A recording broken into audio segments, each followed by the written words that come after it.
Hello friends, good morning. स्वागत है आपका अपने यूट्यूब चैनल मैथमा क्लासेस ऑफिशियल पे। करंट अफेयर्स की वीकली सीरीज में हम हाजिर हैं 10 नए इंपॉर्टेंट प्रश्नों के साथ। तो आइए स्टार्ट करते हैं। क्वेश्चन नंबर 1 है, आईसीएमआर ने निम्नलिखित में से किसके सहयोग से कोविड-19 के रोगियों के लिए एक नेशनल डेटाबेस बनाने की योजना बनाई है? Option A IIT Bengaluru, option B IIT Delhi, option C AIIMS, option D DRDO. आइए इसका एक्सप्लेनेशन देखते हैं। देश में कोरोना वायरस के संक्रमण को कैसे रोका जाए, इस पर कई तरह की तैयारियां और मंथन चल रहे हैं। इन्हीं तैयारियों के बीच ICMR that means Indian council of medical research ने एम्स के साथ मिलकर कोरोना मरीजों का पूरा आंकड़ा जुटाने की योजना बनाई है। इस काम के लिए एक प्रोजेक्ट बनाकर देश के अलग अलग अस्पतालों में भर्ती कोरोना मरीजों के आंकड़े इकट्ठे किए जाएंगे, जिससे ये समझने में आसानी हो कि कोविड के इलाज को और कैसे दुरुस्त करना है। तो इसका ऑप्शन है एम्स। आते हैं नेक्स्ट क्वेश्चन पे।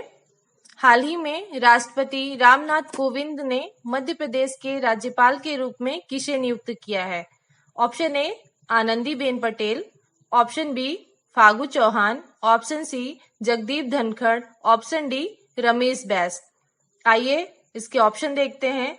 आनंदीबेन पटेल पहले भी मध्य प्रदेश की राज्यपाल रह चुकी हैं। वे उत्तर प्रदेश की राज्यपाल बनने से पहले 23 जनवरी 2018 से 28 जुलाई 2019 तक मध्य प्रदेश की राज्यपाल रही थीं।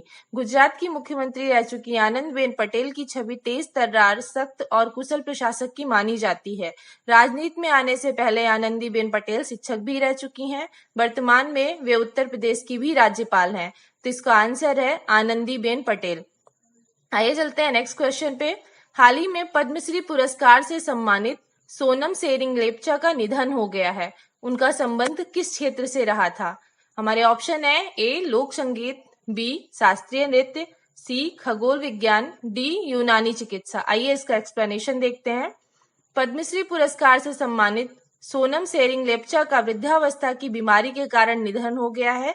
उन्हें एक लोक संगीतकार के रूप में जाना जाता था। उन्होंने सिक्किम के विभिन्न हिस्सों की यात्रा की थी और भारतीय फोल्क एवं पारंपरिक गीतों की एक विस्तृत श्रृंखला को अपने संगीत में इन्होंने शामिल किया था। सोनम सेरिंग लेप्चा ने अपना ज्यादातर समय लेप्चा संस्कृत के पुनरुद्धार में लगाया, जो सिक्किम की स्थानीय संस्कृत मानी जाती है। तो इसका आंसर है लोक संगीत। चलते हैं नेक्स्ट क्वेश्चन पे। जुलाई 2020 में संयुक्त राष्ट्र के मुताबिक भारत के किस शहर में नाइट्रोजन डाइऑक्साइड का स्तर लॉकडाउन के दौरान 70% से अधिक गिर गया है? ऑप्शन है Ghaziabad, option B New Delhi, option C Lucknow, option D Noida. Explanation देखते हैं इसका। संयुक्त राष्ट्र की एक रिपोर्ट में कहा गया है कि लॉकडाउन के दौरान भारत की राजधानी नई दिल्ली में NO2 के स्तर में 70% से अधिक गिरावट दर्ज की गई है। हालांकि रिपोर्ट में यह भी कहा गया है कि अगर कार्बन उत्सर्जन को कम नहीं किया गया तो वायु प्रदूषण पर रोक नहीं लगाई गई, तो वायु प्रदूषण की वजह से पर्यावरण में ये जो लाभ हुआ है यह अस्थायी साबित होगा। शहरी क्षेत्रों में कोरोना की स्थिति पर तैयार की गई इस रिपोर्ट में कहा गया है कि महामारी के 90% मामले इन्हीं क्षेत्रों से आए हैं। तो इसका आंसर है दिल्ली। चलते हैं नेक्स्ट क्वेश्चन पे। Question number 5। हाल में कैबिनेट ने पारंपरिक चिकित्सा और होम्योपैथी के क्षेत्र में सहयोग के लिए किस देश के साथ समझौता ज्ञापन को मंजूरी दी? Answer option A Zimbabwe, option B Cuba, option C Japan, option D Hong Kong. इसका एक्सप्लेनेशन देखते हैं। 29 जुलाई केंद्रीय मंत्रिमंडल ने बुधवार को पारंपरिक चिकित्सा पद्धति और होम्योपैथी के क्षेत्र में सहयोग पर भारत और जिम्बाब्वे के बीच समझौता ज्ञापन को मंजूरी दे दी। प्रधानमंत्री नरेंद्र मोदी की अध्यक्षता में हुई केंद्रीय मंत्रिमंडल ने इस विषय पर भारत और जिम्बाब्वे के बीच हस्ताक्षर किए गए समझौता ज्ञापन को पूर्ण प्रभाव से स्वीकृति प्रदान की। समझौता ज्ञापन पर 30 नवंबर 2018 को हस्ताक्षर किए गए थे। तो इसका आंसर है जिम्बाब्वे। चलते हैं नेक्स्ट क्वेश्चन पे। भारत और किस देश ने 27 जुलाई 2020 को रक्षा उद्योग और प्रौद्योगिकी साझा करने समेत कई क्षेत्रों में रणनीतिक सहयोग को बढ़ाने का संकल्प व्यक्त किया है? हमारे ऑप्शन है नेपाल, चाइना, पाकिस्तान, इंडोनेशिया। आइए एक्सप्लेनेशन देखते हैं। भारत और इंडोनेशिया ने रक्षा उद्योग और रक्षा प्रौद्योगिकी की पहचान सहयोग के संभावित क्षेत्रों के तौर पर की। बयान में कहा गया कि हमारे रक्षा मंत्री राजनाथ सिंह और इंडोनेशिया के रक्षा मंत्री प्राबोवो सुबियांतो ने इन क्षेत्रों में द्विपक्षीय सहयोग को और मजबूत करने को लेकर अपनी प्रतिबद्धता हाजिर की। हमें पता है भारत और इंडोनेशिया एक पड़ोसी देश हैं। भारत के अंडमान और निकोबार द्वीप समूह अंडमान सागर में इंडोनेशिया के साथ एक समुद्री सीमा साझा करते हैं। हमारे दोनों देशों के संबंध लगभग 2000 वर्ष पुराने हैं। भारत का जकार्ता में दूतावास है और इंडोनेशिया दिल्ली में एक दूतावास संचालित करता है। तो हम इसका आंसर है इंडोनेशिया। चलते हैं नेक्स्ट क्वेश्चन पे। चाइना ने पृथ्वी का अध्ययन करने के लिए निम्न में से कितने नए सैटेलाइट लॉन्च किए हैं?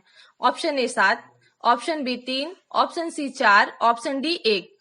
एक्सप्लेनेशन देखते हैं। चाइना ने पृथ्वी का अध्ययन करने के लिए 3 नए सैटेलाइट लॉन्च किए हैं। इन सैटेलाइट के जरिए पृथ्वी का अध्ययन करने के अलावा एक्स-रे लॉबस्टर आई से उन अनजाने अनछुए तथ्यों की तलाश करेगा। ताइयुआन सैटेलाइट लॉन्च सेंटर से जीयुआन 3 के अलावा 2 अन्य सैटेलाइट लॉन्च किए गए हैं। चीन ने तय किया है कि उसे साल 2050 तक खुद को साइंस और इनोवेशन के क्षेत्र में ग्लोबल लीडर बनना है। तो इसका आंसर है 3। चलते हैं नेक्स्ट क्वेश्चन पे। हमारा नेक्स्ट क्वेश्चन है, हाल ही में किस भारतीय क्रिकेटर ने सभी प्रारूपों से संन्यास लेने की घोषणा की है? Option A Rajit Bhatia, option B Mithun Manhas, option C Amit Bhandari and option D Parvinder Awana. इसका एक्सप्लेनेशन देखते हैं। भारतीय क्रिकेटर रजत भाटिया ने अपने 20 साल लंबे कैरियर को अब विराम देने का फैसला लिया है। उन्होंने 1999 से 2000 में रणजी तमिलनाडु के खिलाफ घरेलू क्रिकेट में डेब्यू किया था। आगे चलते हैं क्वेश्चन नंबर 9 पे। निम्न में से किस संस्था के एक रिपोर्ट में कहा गया है कि कोरोना संकट के चलते दक्षिण एशिया के 2.2 करोड़ बच्चे प्रारंभिक शिक्षा से वंचित हो रहे हैं? Option A UNICEF, option B UN, option C WHO, option D NATO. देखते हैं इसका एक्सप्लेनेशन। कोरोना वायरस महामारी फैलने के कारण भारत सहित दक्षिण एशियाई देशों के करीब 2.2 करोड़ बच्चे अपनी प्रारंभिक शिक्षा से वंचित हो गए हैं। यह बात यूनिसेफ के एक नए अध्ययन से सामने आई है। तो इसका आंसर है यूनिसेफ। चलते हैं नेक्स्ट क्वेश्चन पे।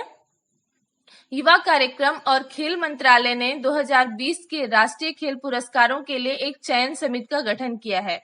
इसके अध्यक्ष कौन है? Option A Virender Sehwag, option C B Sardar Singh, option C Mukundakam Sharma, option D Venkatesan Devarajan. Explanation देखते हैं। युवा कार्यक्रम और खेल मंत्रालय ने 2020 के राष्ट्रीय खेल पुरस्कारों के लिए एक चयन समिति का गठन किया है, जिसके अध्यक्ष सुप्रीम कोर्ट के रिटायर्ड जस्टिस मुकुंदकम शर्मा है। तो इसका आंसर है Mukundakam Sharma. Question of the week देखते हैं। भारत और किस देश ने मुक्त व्यापार करार के लिए बातचीत शुरू करने की प्रतिबद्धता जताई है? Option A Nepal, option B China, option C Bangladesh, option D Britain.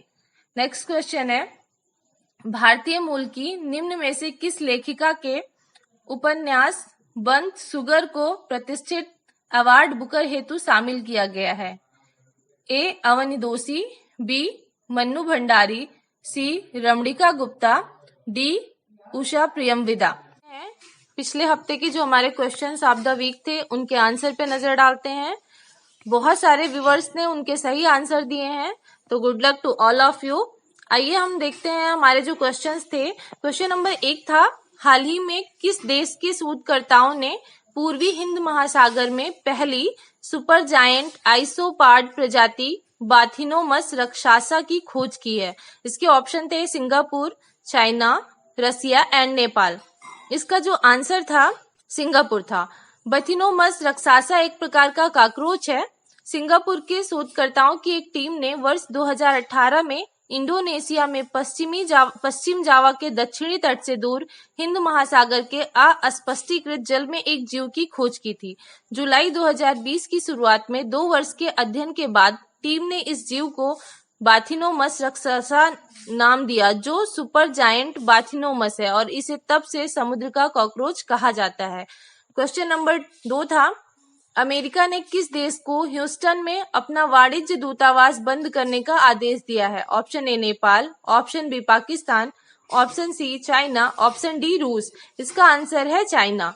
चीन ने हाल ही में कहा कि अमेरिका ने उसे ह्यूस्टन स्थित अपना वाणिज्य दूतावास बंद करने का आदेश दिया है।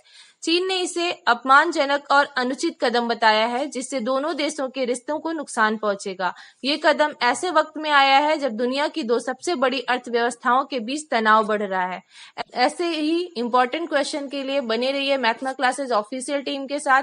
Thank you for supporting us. Thank you so much.